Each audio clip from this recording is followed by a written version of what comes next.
یعنی یہ داود ظاہری وغیرہ جو اہل ظاہر ہے وہ کیا کہتے ہیں کہ اس کا وقت پہلے تو کہتے ہیں کہ ہم نے ترجیح اس طرح دینی ہے، اگر کوئی ترجیح بھی نہیں دے گا اور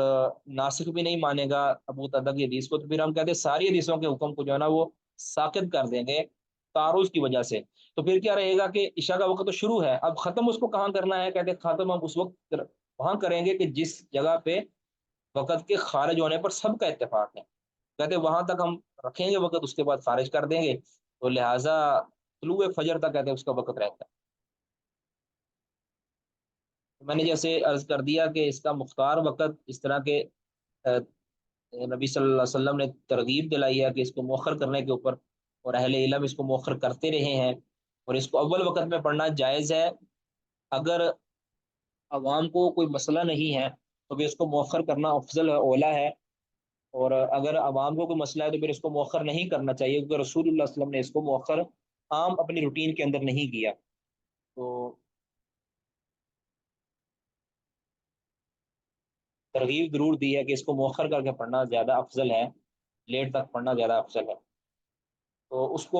اس کا جو وقت ہے وہ ساری رات ہی رہتا ہے، لیکن مختار وقت اس کا ثلث یا نصف لیل تک ختم ہو جاتا ہے۔ نصف جو کہ زیادہ سے زیادہ نصف ہے، تو لہٰذا نصف پر ہم رکھیں گے کہ نصف پر اس کا ختم ہو جاتا ہے مختار وقت، اور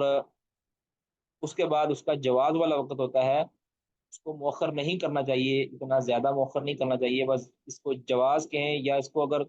کراہت کے اندر بھی لے جائیں تو آپ لے جا سکتے ہیں، لیکن وہ کراہت تنزیہی ہی ہوگی، لیکن اس کا افضل وقت گزر چکا ہوگا۔ اللہ عالم۔ کسی کا یہاں تک کوئی سوال ہے تو کریں، ورنہ پھر ہم آگے پڑھ لیتے ہیں۔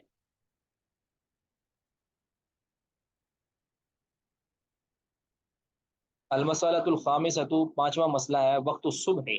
صبح کی فجر کی نماز کا وقت۔ واتفقوا علی ان اول وقت الصبح طلوع الفجر الصادق، فجر صادق کے اس کا اول وقت، اس پر اتفاق ہے کہ اس کا اول وقت یہ ہوتا ہے فجر صادق کے طلوع ہونے سے، اس پر سب کا اتفاق ہے۔ فجر صادق جب طلوع ہوتی ہے اس پر نماز کا وقت شروع ہو جاتا ہے۔ وآخرہ، اور اس کا آخری جو وقت ہے وہ کیا ہے؟ وآخرہ، اور اس کا آخری وقت کیا ہے؟ طلوع الشمس، سورج کا طلوع ہونا، اس پر بھی اتفاق ہے سب کا۔ طلوع فجر صادق سے اس کا وقت اول شروع ہوتا ہے، اور اس کا آخر وقت کیا ہے؟ طلوع شمس، اس پر سب کا اتفاق ہے۔ ہاں کہتے ہیں الا ما روی عن ابن القاسم، ابن القاسم سے کہتے ہیں ایک مروی ہے، وعن بعض اصحاب شافعی، اور بعض اصحاب شافعی سے مروی ہے اس کا آخری وقت کے بارے میں ایک چھوٹا سا اختلاف، شاذ قسم کا اختلاف وہ مروی ہے۔ وہ کیا کہ من ان آخر وقتها الاسفار، اس کا آخری وقت کیا ہے کہ جب دین بالکل روشن ہو جائے، یعنی دن کے روشن ہونے پر جو ہے نا اس کا وقت ختم ہو جاتا ہے، چاہے ابھی سورج طلوع نہ بھی ہوا ہو۔ کہتے وقت الہو فی وقتی المختار، اب اس میں یہ اختلاف جو ہے نا یہ مختار وقت کے بارے میں ہے فقط، طلوع کے اندر بھی اختلاف نہیں ہے، یہ سوری اول کے اندر بھی اختلاف نہیں ہے، اور آخر کے اندر بھی اختلاف نہیں ہے، اختلاف ہے مختار وقت کے اندر، افضل وقت کے اندر۔ اب یہ اختلاف سمجھیں۔ فذهب الکوفیون و ابو حنیفہ و اصحاب والثوری و اکثر العراقیین، کوفی اہل کوفہ، ابو حنیفہ اور ان کے صواحب، ان کے اصحاب یعنی ان کے شاگرد جو ہیں ابو یوسف اور محمد بن حسن شیبانی وغیرہ، بس سوری سفیان سوری و اکثر العراقیین، اور اکثر عراقی اہل عراق میں سے اکثر لوگ، ان کا موقف کیا ہے کہ الا ان الاسفار بہا، کہ اس میں اس کو روشن کر کے پڑھنا، یعنی دن دہاڑے، دن کے چڑھے اس کو پڑھنا، دن چڑھے کر لیں یا اس کو دن کو روشن کر لیں، جس طرح روشنی طلوع ہو جاتی ہے، خوب روشن کر کے اس کو پڑھنا، بہا اس کو افضل و افضل ہے، ٹھیک ہے۔ وذهب مالک و شافعی و اصحابہ و احمد بن حنبل و ابو ثور و داود، یہ سارے احباب کیا کہتے ہیں؟ الی ان التغلیس بہا افضل، کہ اس کو اندھیرے کے اندر پڑھنا افضل ہے، یعنی طلوع صادق کے بعد، فجر صادق کے بعد جو اندھیرا رہتا ہے اس وقت اس کو پڑھنا افضل ہے۔ اور دوسرے کیا کہتے ہیں؟ طلوع صادق کے بعد اندھیرا، اور اندھیرے کے بعد جو روشنی طلوع ہوتی ہے نا، جو اٹھتی ہے روشنی، اس روشنی کے اندر پڑھنا افضل ہے۔ سبب اختلافہم، ان کے اختلاف کی سبب، اختلافہم ان کا وہ اختلاف ہے فی طریقتی جمع الاحادیث مختلفت الظواہر فی ذالک، اس بارے میں جو احادیث مختلف جن کا ظاہر مختلف ہے، ان احادیثوں کو جمع کرنے کا جو طریقہ ہے نا، اس میں اختلاف ہوا کہ ان کے اندر جمع توفیق کیا دینی ہے۔ جنہوں نے جمع جس طرح دی ہے نا، اس طرح انہوں نے موقف اختیار کر لیا، یعنی احادیث ایسی ہیں اس بارے میں کہ جن کا ظاہر مختلف ہے، ظاہری معنی ان کے مختلف ہیں، ان احادیث کو جمع توفیق دینے کے اندر جو ان کا اختلاف ہوا ہے نا، اسی وجہ سے پھر ان کے وقت مختار کا بھی اختلاف ہو گیا ہے۔ وذالک کہتے ہیں اس کی تفصیل یہ ہے کہ انہ ورد عنہ کہ رسول اللہ صلی اللہ علیہ وسلم سے مروی ہے من طریق رافع بن خدیج رضی اللہ عنہ کے سند سے کہ انہ قال کہ رسول اللہ صلی اللہ علیہ وسلم نے فرمایا کہ اسفروا بالصبح، کہ صبح کو نماز صبح کو روشن کرو، خوب روشن کرو، فکأنما اسفرتم، تو فکلما اسفرتم، پر جیسے ہی تم اس کو روشن کرو گے، جتنا تم اس کو روشن کرو گے، فہو اعظم للاجر، تو یہ اجر کے اندر زیادہ بڑی ہے۔ اب یہ حدیث بالکل صحیح ہے، سنن نبی داؤد، مسند احمد اور دیگر کتب حدیث کے اندر یہ آئی ہے، اور اس کے بارے میں انشاءاللہ میں عرض کرتا ہوں کہ یہ اسفار بالفجر سے مراد، اسفار بالصبح سے مراد کیا ہے۔ خوب کو روشن کر کے پڑھنا یہ خوب اجر کے بڑھنے کا باعث بنتا ہے۔ وروی عنہ، اور نبی صلی اللہ علیہ وسلم سے ہی مروی ہے کہ انہ قال کہ آپ صلی اللہ علیہ وسلم نے فرمایا وقد سئل عن ای العمل اعمال افضل، اور آپ سے یہ سوال کیا گیا تھا کہ کون سے عمل افضل ہیں اعمال میں سے، یعنی اعمال جو عبادت ہیں ان میں سے افضل کون سا عمل ہے؟ قال، آپ نے فرمایا الصلاۃ لاول میقاتها، نماز کو اس کے اول وقت میں پڑھنا۔ یہ حدیث صحیح ہے۔ اب یہ ایک حدیث ہے، کہتے ہیں اب دوسری پہلی حدیث بھی معارض ہے، یہ اس کے معارض ہے۔ وثابت عنہ، اور رسول اللہ صلی اللہ علیہ وسلم سے یہ بھی ثابت ہے کہ انہ کان یصلی الصبح، کے رسول اللہ صلی اللہ علیہ وسلم صبح کی نماز پڑھا لیتے، فتنصرف النساء، پھر عورتیں واپس آتی، یعنی نماز پڑھنے کے بعد واپس آتی، متلفیات بمروطہن، انہوں نے اپنی اوڑھنیاں لی ہوئی ہوتی تھی، یعنی وہ اپنی اوڑھنیوں کے اندر لپٹی ہوئی ہوتی تھی، ما یعرفن من الغلس، ان کو پہچانا نہ جاتا، من الغلس، اندھیرے کی وجہ سے، اندھیرے کی وجہ سے ان کی پہچان نہ ہو پاتی، یعنی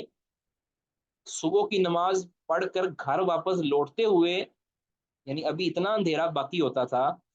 کہ وہ اپنی اوڑھنیوں کے اندر پہچانی نہیں جاتی تھی، اپنی چادروں کے اندر لپٹی ہوتی، وہ پہچانی نہیں جا سکتی تھی۔ ویسے تو عام عورت کو پہچان لیا جاتا ہے نا کہ اگر وہ روشن ہو اور وہ پتہ چل جاتا ہے کہ یہ عورت جا رہی ہے یا یہ فلاں عورت جا رہی ہے، اگر کسی نے اس کو دیکھا ہوا ہو پہلے، یعنی خاص طور اپنے گھر کی عورتوں کو تو بندہ پہچان سکتا ہے نا، تو ان کو پہچانا نہیں جا سکتا تھا اندھیرے کی وجہ سے، یعنی ابھی آپ صلی اللہ علیہ وسلم اس کو نماز پڑھنے کے بعد فارغ ہو چکے ہوتے تھے کہ اندھیرا بھی باقی ہوتا تھا۔ اب یہ حدیثیں، تینوں حدیثیں، دو تو ایک دوسرے سے مطابقت رکھتی ہیں، اور تیسری جو ہے نا وہ معارض ہے، یہ اسفروا بالصبح والی جو ہے نا وہ معارض ہے۔ کہتے ہیں وظاہر الحدیث،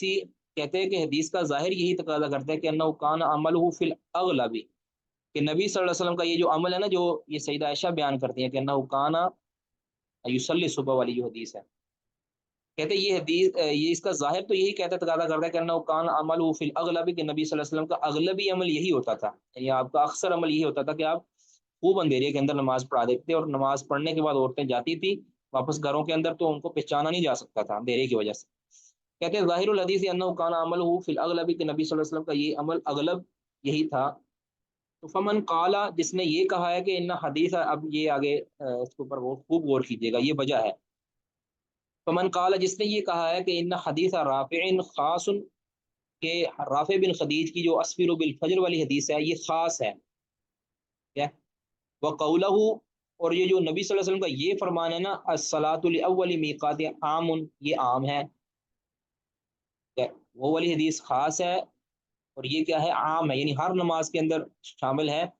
کہ اول وقت کے اندر پڑھی جائے۔ اب اس سے خاص کر لی گئی ہے فجر کی نماز، کہتے فجر کو اول وقت میں پڑھنا، یہ کہتے اس حدیث سے کے اوپر یعنی اس حدیث پر کہ زائد فائدہ ہے، تو لہٰذا اس کو خاص کر لیا گیا ہے۔ کہتے جس نے تو یہ کہا ہے، کہتے وہ آگے پھر والمشہور، کہتے مشہور یہی بات ہے کہ ان الخاص یقضی علی العام عن العام علی العام، کہ جو خاص جو ہوتا ہے وہ عام پر فیصل ہوتا ہے، خاص وہ فقیت رکھتا ہے عام کے اوپر، یعنی عام دلیل وہ سب کے لیے ہوتی ہے، لیکن وہ جس کو خاص آ جائے تو پھر اس کے مطابق فیصلہ کر دیا جاتا ہے۔ اذا ہوا استثناء، کیونکہ اس نے مستثنا کر لیا ہے، نبی صلی اللہ علیہ وسلم نے مستثنا کر دیا ہے من ھذا العموم، اس عموم سے، صلاۃ الصبح، صبح کی نماز کو،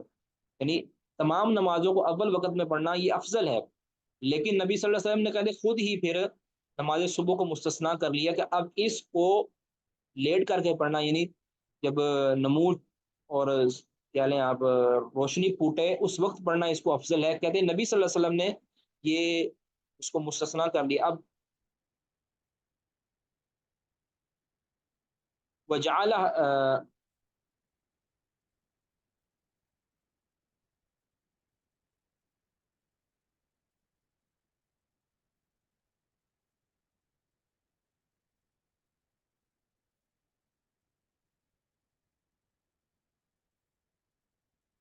کہتے ہیں وجعل وجعل حدیث، اب اس بندے نے جو یہ کہہ رہا ہے کہ حدیث رافع خاص ہے اور دوسری عام ہے، خاص کو عام پر فوقیت حاصل ہے، اور وجعل، اور اسی شخص نے بنا دیا ہے حدیث عائشہ، عائشہ کی حدیث کو محمول علی الجواز، جواز کے اوپر، یعنی جائز ہے کہ کبھی کبھار جو ہے وہ نبی صلی اللہ علیہ وسلم ایسا کر لیتے تھے۔ کہتے وانہ انما تضمن الاخبار، کہتے یہ حدیث اخبار، الاخبار بوقوع ذلک منہ، کہ یہ نبی صلی اللہ علیہ وسلم سے ایک واقعہ کے متعلق خبر دی جا رہی ہے، بس اس کے اندر یہ متضمن ہے اس خبر کو جو نبی صلی اللہ علیہ وسلم سے واقعہ ہوئی ہے، یعنی آپ صلی اللہ علیہ وسلم نے ایک آدھ واقعہ ایسا ہوا ہے کہ آپ نے فجر جلدی پڑھا دی، کہتے اس کو یہ متضمن ہے حدیث، اس یعنی جس شخص نے یہ موقف اختیار کیا نا کہ یہ حدیث عام ہے رافع والی، یعنی بقول ان اس کے مطابق، یعنی احناف، احناف جو یہ کہتے ہیں نا کہ نماز فجر کو مؤخر کرنا، یعنی تھوڑا مؤخر کرنا یہ افضل ہے، اسفرو بالفجر والی حدیث، کہتے ہیں ان کے نزدیک اسفرو بالفجر والی حدیث خاص ہے، یعنی اس مسئلہ کے اندر وہ خاص ہے، اور یہ ظاہر بات ہے کہ خاص کو عام پر فقیت حاصل ہوتی ہے۔ کہتے ہیں اس نے پھر حدیث عائشہ کا جواب یہ دیا کہ یہ محمول ہے جواز کے اوپر، اور جواز کے اوپر معمول اس طرح ہے کہ نماز تو ہو جاتی ہے اس وقت یہ تو سب یہ بھی کہتے ہیں نا کہ نماز تو اس ٹائم ہو جاتی ہے، جس طرح یہ پڑھتے ہیں رمضان کے اندر پڑھتے ہیں کہ لوگ سو جائیں گے ورنہ، کہتے ہیں جواز پر معمول ہے، اور یہ نبی صلی اللہ علیہ وسلم کا جو ہے نا ایک آدھ واقعے کو متضمن ہے کہ آپ سے یہ واقعہ ہوا ایسا کہ آپ نے وقوع کے متعلق خبر دی ہے، ایسا نہیں ہے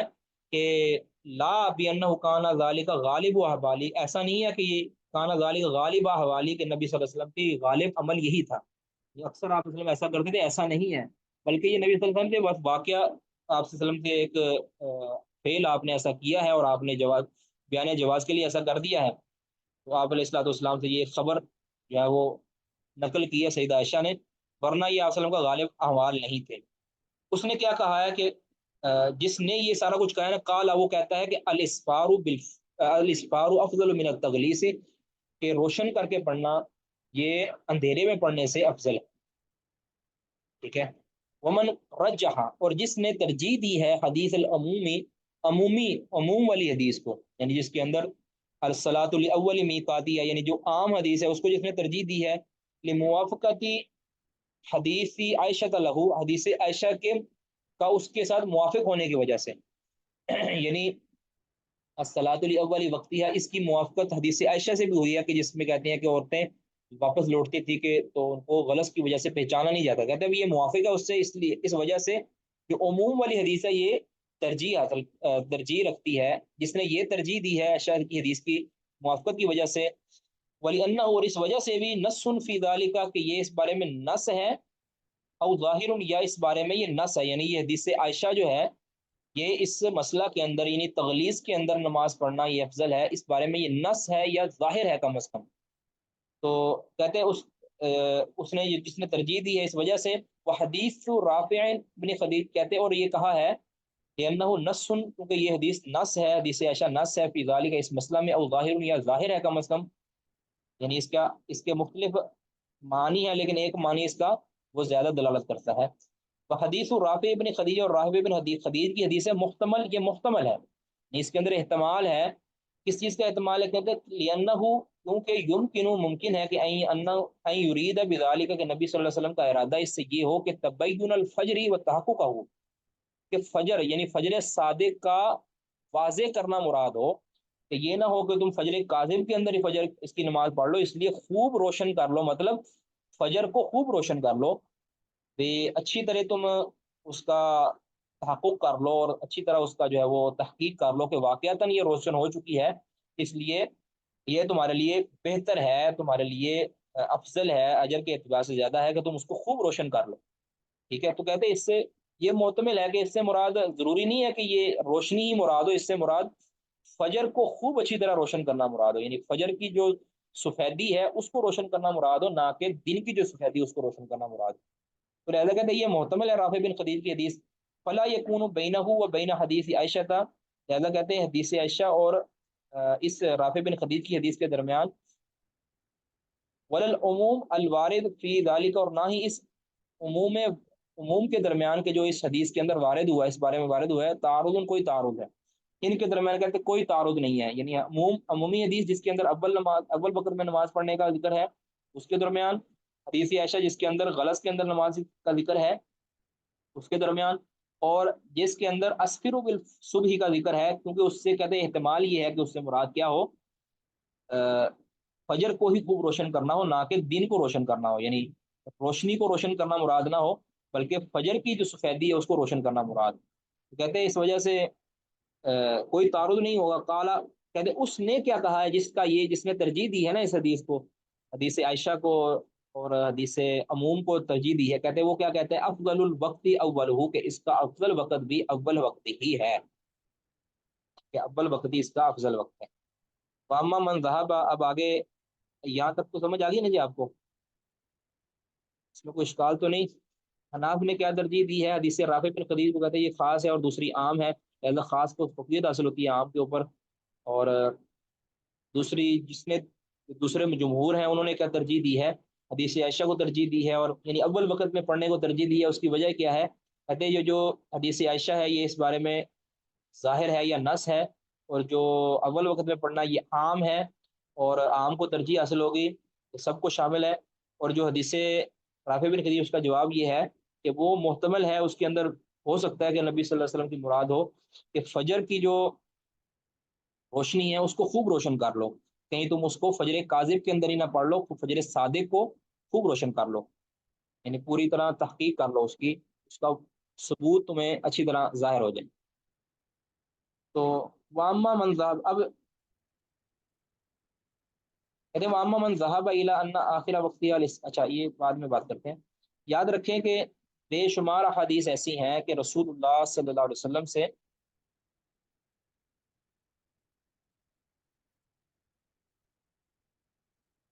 رسول اللہ صلی اللہ علیہ وسلم سے جو ثابت ہے کہ آپ علیہ الصلوۃ والسلام نے اندھیرے کے اندر نماز پڑھی ہے، اور یہ پہلے جو آپ علیہ الصلوۃ والسلام نے، یا تو اس کا معنی یہ ہے کہ جس طرح کہ ادھر بیان کر دیا کہ فجر صادق کو ہی خوب اچھی طرح روشن کرنا مراد ہے، اگر یہ نہ بھی ہو واقعتاً اس کو دیر تک روشن کرنا، یعنی دن کی روشنی مراد ہو، جو صبح کہتے ہیں نا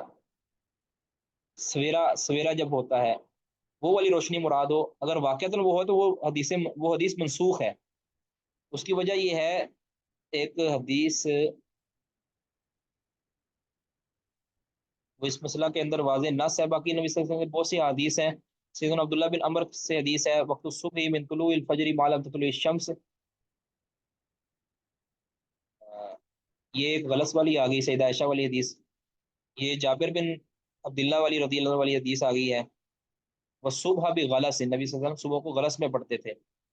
اور ابو بردہ اسلمی رضی اللہ عنہ حدیث کیا آ گئی ہے، نبی صلی اللہ علیہ وسلم صبح کی نماز پڑھتے، واحدنا یعرف جلیسہ و یقرأ ما فیہا ما بین الستین الی المئہ، نبی صلی اللہ علیہ وسلم 60 سے لے کر 100 آیات تک پڑھتے تھے، اور آپ صلی اللہ علیہ وسلم صبح کی نماز پڑھتے اور ہم اپنے ساتھی کو پہچان پاتے، صرف یعنی اپنے ساتھ بیٹھنے والے کو ہی پہچان پاتے تھے، ہمیں اس سے دور بندہ پہچانا نہیں جاتا تھا اندھیرے کی وجہ سے، ٹھیک ہے۔ کہتے ہیں کام الفجر حین چک الفجر والناس لا یکاد یعرف بعضهم بعضا، یعنی آپ نے سیدنا مشاشری بیان فرماتے ہیں کہ نبی صلی اللہ علیہ وسلم نے فجر کی نماز وقت کھڑی کی جب فجر صادق پھوٹی اور لوگ ایک دوسرے کو پہچان نہیں پاتے تھے، صحیح مسلم۔ انس کی حدیث اس طرح